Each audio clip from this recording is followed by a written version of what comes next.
Welcome everyone to our weekly webinar. I'm Rochelle Wilhite, I'm the designated broker, and tonight we're going to be talking about absentee owners. I have not done this with all of you in the past, and I have a really good resource that we've been using, and it's less clicks. So I'm going to demo that for you all tonight, and then give you guys some tips to consider if you're going to really prospect for absentee owners. So we're going to just jump right in because I've got enough content tonight to cover.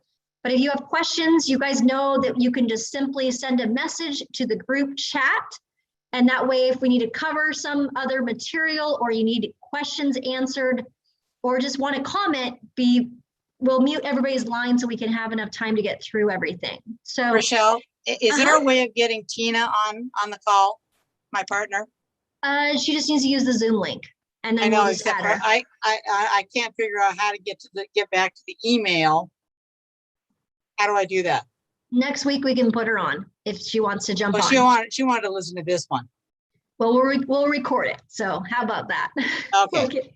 So we'll get it off to her. No problem. Okay, let's go ahead and jump to the next screen. So what is an absentee owner? Some of you guys that are new to the business, they are somebody that's a vacation homeowner or somebody that has a residential rental property. We don't do property management at Best Choice Realty, but we handle quite a few absentee owners that maybe have residential properties.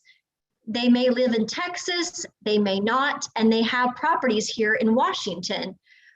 Also apartment owners, they are considered absentee owners. So that's just a quick overview of what it is. Those are all great sellers that you could actually connect with. So to get your list, you want to consider some things as far as like, where should I go? How many, years have they owned? I think this is where a lot of real estate brokers get stumped. They overthink the narrowing process. I think if I was going to do absentee owners, I would want to know, do I want a specific state or a specific company? What is my prospect pool need to look like? And then you could narrow it down if you have more than your budget will allow, then you could narrow it down based on the years that the property owner has owned it. Or the one I think I'm going to show you, it will have multiple properties that are owned by one company. In particular, Home Partners of America is a well-known, I would say, property management kind of company. And so they own multiple properties, and you'll see that on the sheet that I think I'll show you tonight. And then narrowing, maybe you don't want all of the states in the US of A, maybe you only want to focus on Chicago or like Indiana, or maybe you want Texas or California property owners. So you can narrow it down based on the state. But you want to make sure that the list is manageable for your budget. That is probably the most important thing I can tell you tonight. Because many real estate brokers start in with like, I really want to work absentee owners, or I really want to farm, or I really want to like market my neighborhood. And what happens is that they may start it and then they forget it, or they run out of money, or just plain and simply, they just consistently stop doing it. And it does take several months for your farm or your list to actually mature. So make sure that it's within your budget and you kind of can consistently do the farming or the marketing. Now, as far as like what I would recommend, I have some of my favorites. I wrote them on the slide here. Exact Dial, the company I have, Exact Dial. If you guys need a quick number, or somebody has asked, can you get me an email address for this particular property owner? I'm happy to provide it. I'm not going to do your farming for you. But for a very low price, it's only like $5, I think, for the month, you can look up phone numbers or email addresses with a list of, say, a bunch of addresses that you're trying to like, I really want to contact these people. You may need their phone number or their email address. And so that exactdial.com has been very, very helpful for me. I've been drinking up water like crazy, you guys. It's been so hot. So I'm a lot of fluids. So Exact Dial is great. Slide Dial, Slide Broadcast are two very, very good companies I've used. It's a sly way or a creative way of dropping voicemails. So if you're trying to get a message out to, say, a group, say like 40 or 50 investors or people that own in a different state, there's a quick, easy way to drop a voicemail on all of those phone numbers by using a company called Sly Dial or Sly Broadcast. I've used both of those companies, fabulous companies to work with. Again, it's your cost. You'll want to look into those if you have any interest in doing that. bestchoice.corefact.com. Many of you have seen those postcards that come in that have those nice little get your home value or the QR codes that are built into that postcard marketing. And we actually have an account with CoreFact so that the branding and all of the colors that you guys like of Best Choice are already embedded into that website. So it's bestchoice.corefact.com. There's a new company that, or not new, but a company that I've actually enjoyed working with recently that is attached to ortc.com, and it's called Deluxe, D-E-L-U-X-E. And that company is less expensive than CoreFact, and I think it's a bit easier to use. So if you're not quite happy with CoreFact, or maybe you're like, I've been meaning to do the CoreFact for a long time, and I just need to get this project off the ground, I'm going to show you today how I use Deluxe, and it's all tied into the same system that I start narrowing and building my farm out of. So those are some of my tech or my takeaways for tonight as far as what I'm using that I think is pretty simple to use and doesn't have very many clicks. So I'm gonna have Shannon go into ortc.com. Now, certainly I realize you have other title escrow companies that you guys like to use. There's nothing wrong with that. I personally have tried many different Tycor Tech Farms. Chicago has their own farm. There's many different types of farming tools that are out there. I just happen to like ORTC, their farming tool. It's less clicks, super easy to kind of dial in, manipulate their map. I just have really liked theirs the best. So I've got Candace's account up on the screen so you could actually see a working one. So you would log into ortc.com. You would need to probably contact our sales rep to get access. It is, I think, a nominal fee. All of the farming tools that are at your fingertips are no more than $20 for the year. So it's definitely worth the investment here. What you're seeing is basically, I go into Candace, ortc.com, I click on their farm, and then I can use their map feature, which is really nice. So I'm gonna have Shannon go ahead and click on, the polygon, and I'm gonna have her go into like Bonnie Lake. Let's just go ahead and look at that area of Bonnie Lake. So you kind of move the map around, pretty easy map to use. And I wanna just do a polygon around like the Sky Island area. Some of you are familiar with that area. I actively farm that area, so it's easy for me to just kind of make sense of. So yeah, you can do the map where you kind of, just go ahead and put some things in. That's great, Shannon. Yep, perfect right there. That's actually larger than Sky Island, but yep, end it, double click it. There you go. Try again.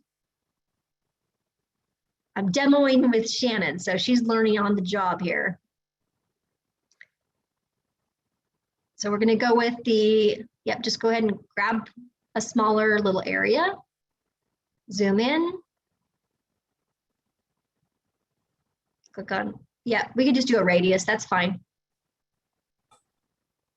The polygon's probably the easiest when you're doing it yourself. There you go. And then we want to go ahead and click next. So pretty simple, it's pulled it. Now I want to eliminate, I am only wanting houses, I don't want condos. Some of you might want to work the condo market. Others may want to just eliminate that from your property type. Also, we want to limit the records on general.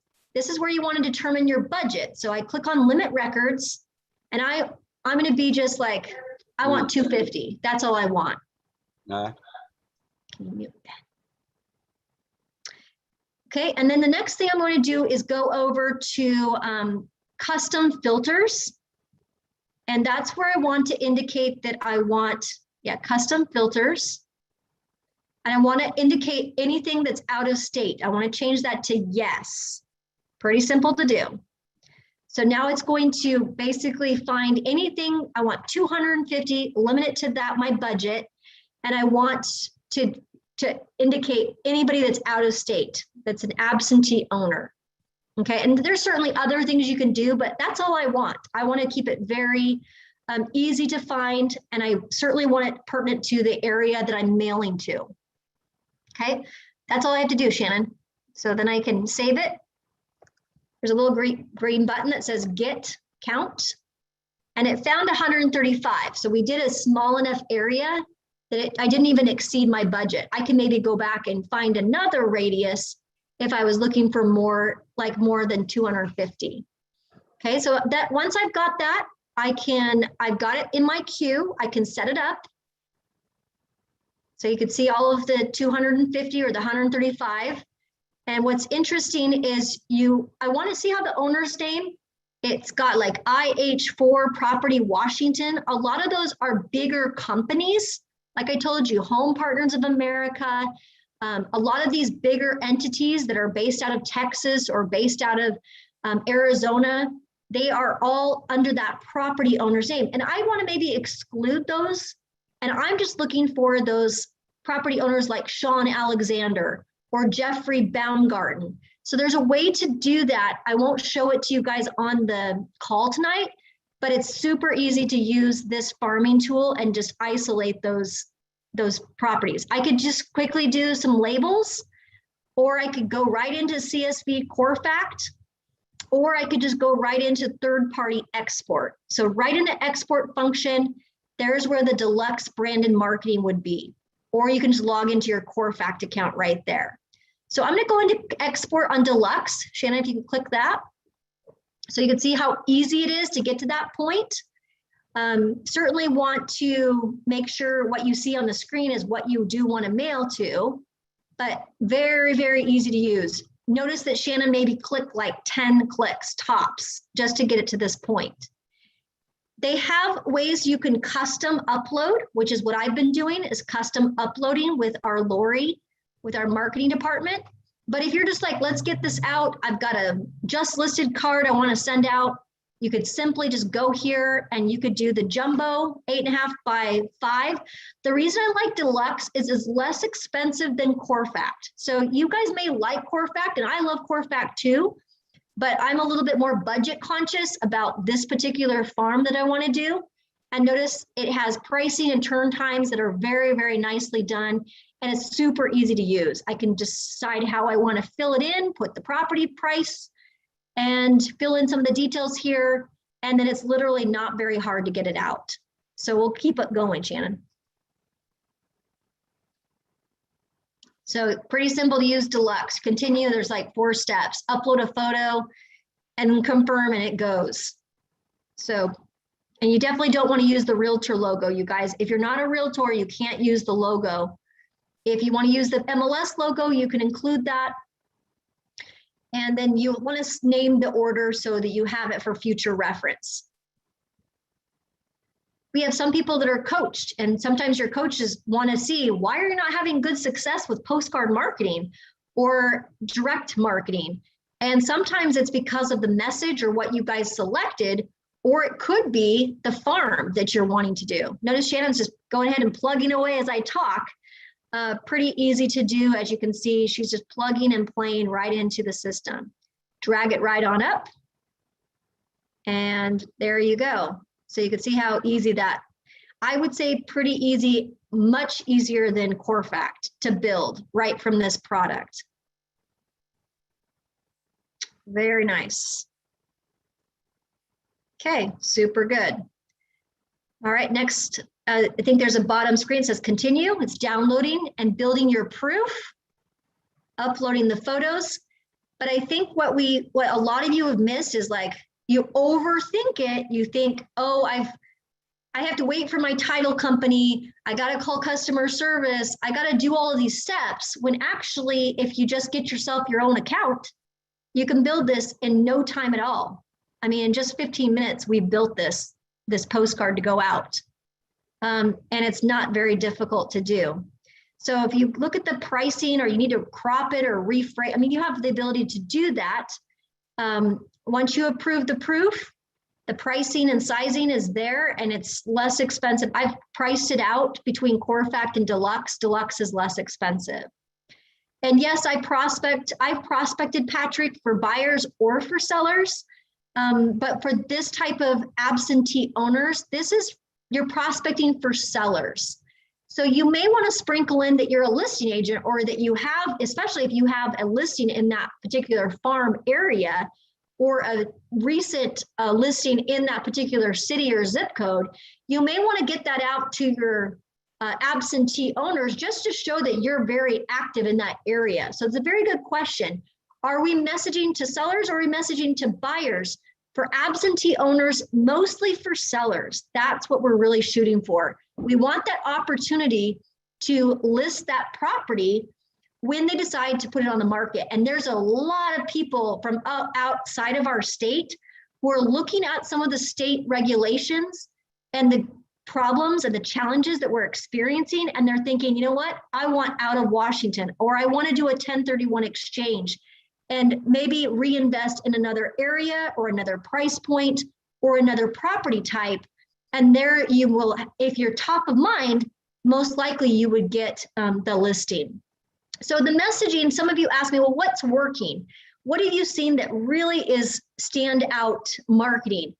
Some of the messaging, you want to have a system and you want to be consistent, but the bullet points here on the screen are what I'm seeing that's working really well with absentee owners.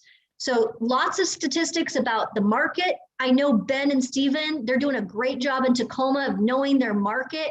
I could see a visual with their kind of thing of like getting it out to absentee owners about their website and how 98104 is doing as compared to 98107. I mean, that kind of thing. Stats and market data, absentee owners absolutely love that kind of data. Why now is a good time to sell or change or exchange up, using that kind of terminology. Testimonials are fabulous. If you've already done a recent sale in that area, a success story or some sort of little blurb, that works great. Interesting or pertinent information to them, make it about them, drive them to your website. I have a buyer message could also work really well with this type of seller potentially. And then a picture of the front of their property showing the current condition, or a letter that's drafted to them could mean a lot. I farmed an area for like many months, and all it took was me driving around on one Sunday. Took me a couple hours to take some pictures of those houses, do some drive-bys. And you can do that. It's your picture. It's on your phone. You don't have to worry about copyright law. That's what Google and Zillow do, right? They go and take pictures and they have proprietary information. But it's how you market or how you message that list. All I did was I spent a Sunday doing that, picked up 3 sellers. That was a few years ago, not difficult. That was not even in a seller's market that I was able to pull that together. So I know that the picture of the front of their property works, showing their current condition, maybe with a letter that you've created that you can kind of quickly send out. That is money well spent. That's a quick tip, or quick tip from the pro I could give you that works. And not many people are doing that. When my dad had investment properties all over Tacoma, he maybe got one real estate broker that sent him a picture of their house, or even an I have a buyer message. So there's a complete opportunity for all of you to take advantage of your list and really work it for your messaging. Let's go to the next slide. Some of the activities that I would recommend doing with your farm or your the owners that don't live here in Washington is mail them something each month, once a month. You got to do it consistently.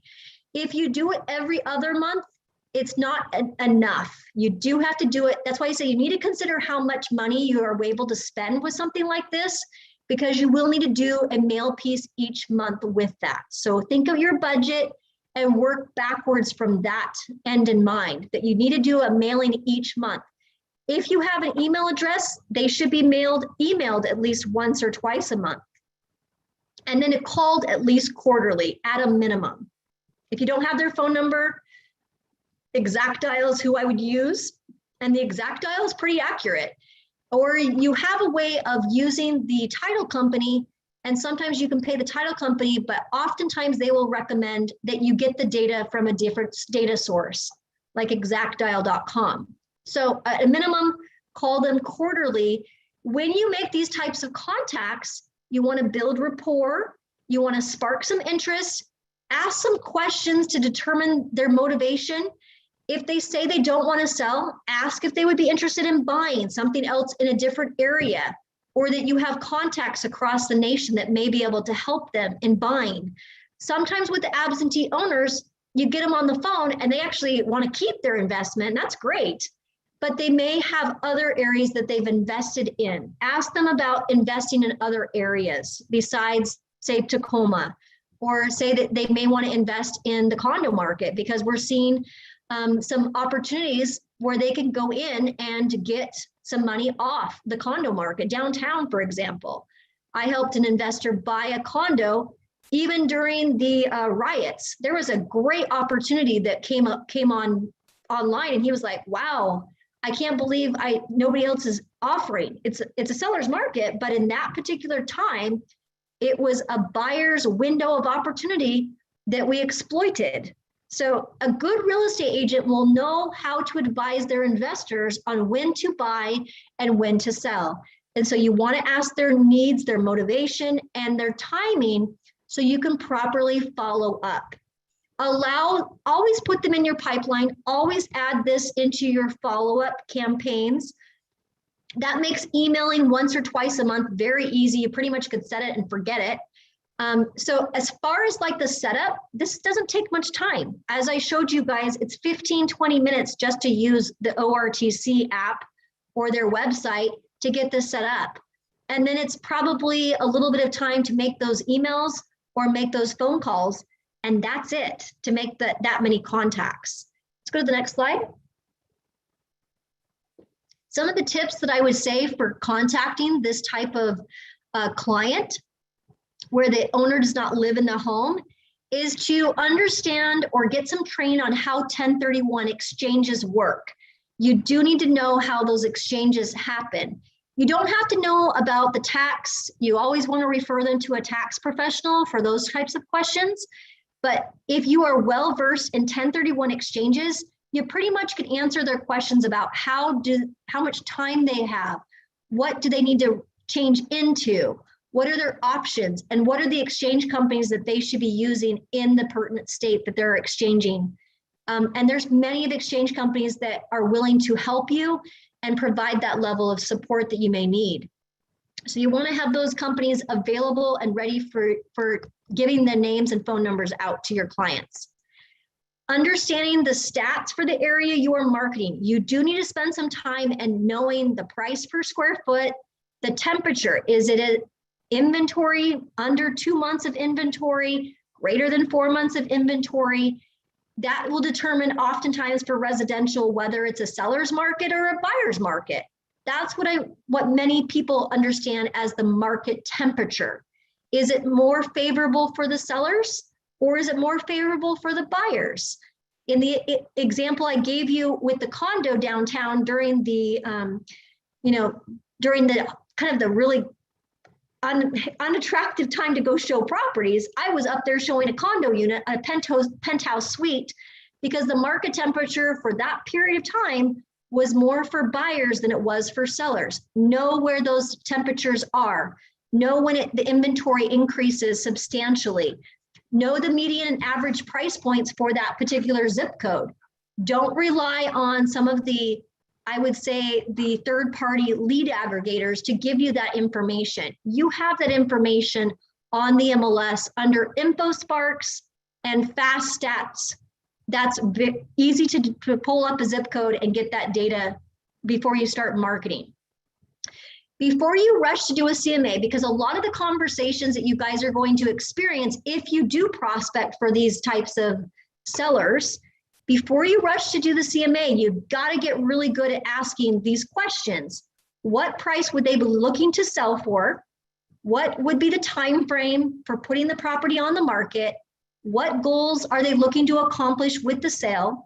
And if you do work for them to prepare a market analysis, whether they would give you the opportunity to be in an interview situation if they choose to list the property.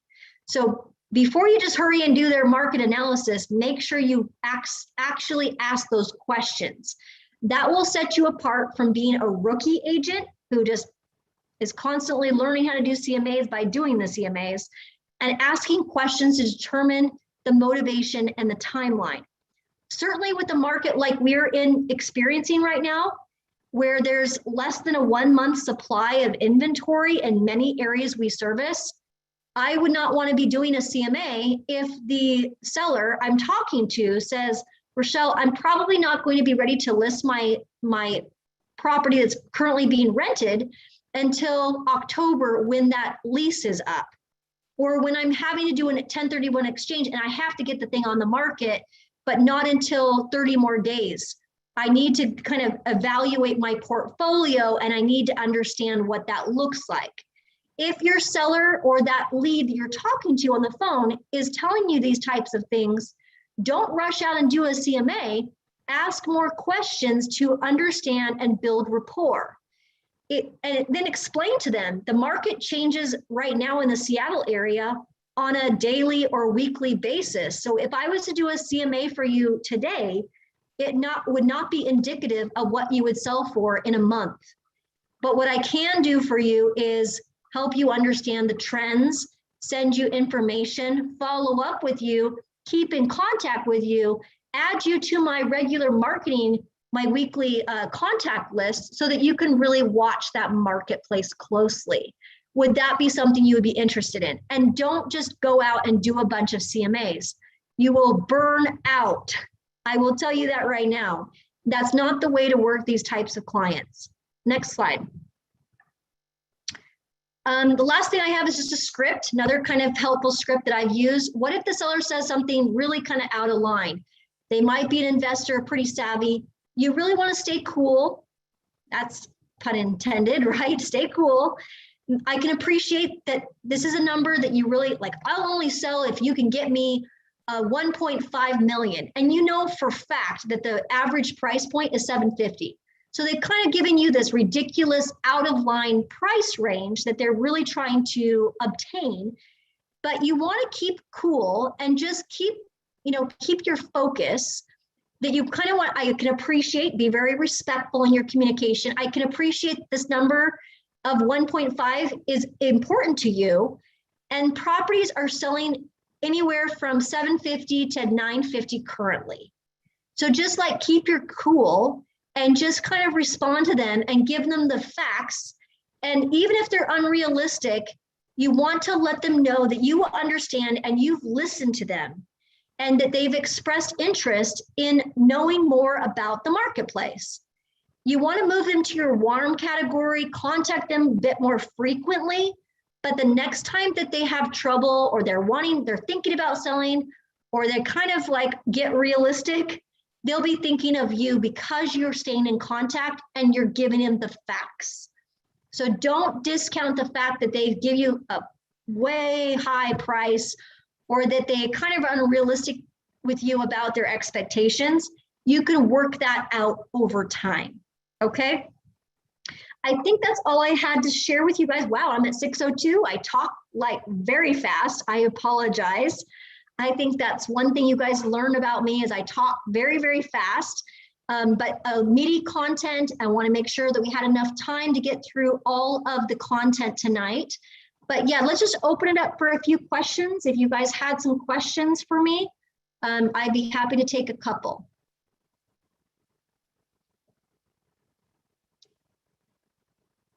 Shannon, go ahead and open up if you need to. I'll go into the chat real quick, see if there's anything I missed. Where's a good place to get a 1031 exchange refresher? There's a class we just did. It's a refresher course that was offered. It's on our YouTube channel, and I will have Shannon repost this one as well so that you guys can go in and get that training. It was an hour-long class, and it's done. McFerrin also is great. He offers classes regularly. He has one on the 29th for 3.5 credits. Oh, good. Tomorrow. Awesome. You get clock hours too, even better. So if you wanted just a quick refresher on like what's the latest and greatest, we just did one. It's on our YouTube channel. You could probably search 1031 on our YouTube channel, Ben, and it would come up. So you could get quick training. If you need the more detailed, McFerrin does have the clock hour class. That's great. Thanks, Emily. Let's see. Yeah, Candace said all of the title companies offer some sort of, I would say, farm you could do on your own. But if you really get and talk to those title reps, what they will tell you is they set these things up for a lot of real estate brokers, hundreds, if not thousands. And the problem that they are seeing, if you really talk to them and listen to what they're saying, many brokers don't go that extra step and actually do something with the data. So if you don't want to be like everybody else and you want to set yourself apart and have success, do something with the data. That would be what I'd say. And it's not that much. The access to have your own kind of working farm or what I showed you on the screen was no more than $20 for the year. Budget for farming is going to really determine on where you currently are prospecting. I budget, based on, I have a pretty good, healthy, closed client sphere of influence pipeline I've built over the years. And when I was new to the business, I had to really kind of start, from ground zero. Many of you are new to the area of Washington and don't have a closed client database, do not have lead generation, and need to start with something. So I would say a good budget would be anywhere from $200 to $400 per month to actually see results quickly. And that's a minimum. If you end up not being able to afford $200 or $400 a month, and you got to start somewhere, it's going to take you longer to convert, and you'll probably need several different sources of business. You won't be able to just use absentee owners because it takes time to actually contact and work that database. So somebody that's been working it many, many years will probably have better success because they'll have a larger group. So it's a numbers game, really. Great question somebody had. As far as when to expect the results, it could take several months of doing this consistently, every month, sending out something. I've heard of brokers that get a result like first month. That's awesome. When I first started working, not absentee owners, but say just my farm in my neighborhood, it took me getting a listing in the neighborhood, and then it took 7 months of marketing before my farming or my prospecting really paid off. You can make it go faster. The results will happen faster if you actually are making more direct contact. If you're actually making phone calls or you're actually sending emails in addition to the mail outs. Those results are going to vary on what the message is and how frequent you're doing it. It could happen right away, or it could take 7 months. That's kind of the nature of the business. One sale though in a farm could basically pay 10 times what you're paying every single month. So it's well worth the time and money to actually plant the seeds and do it consistently. Okay, awesome. Well, I think that's it for tonight. Hope this was helpful for you guys. If you do have some questions about farming, you can certainly reach out to your mentor or to Candace, our sales manager. Or if you want to send me a quick email, I'm caught up with my emails. That's one thing about this hot weather is I've had time to catch up with my emails, and I would be happy to answer any questions that you guys have. So good luck out there, and we'll talk to you next Monday.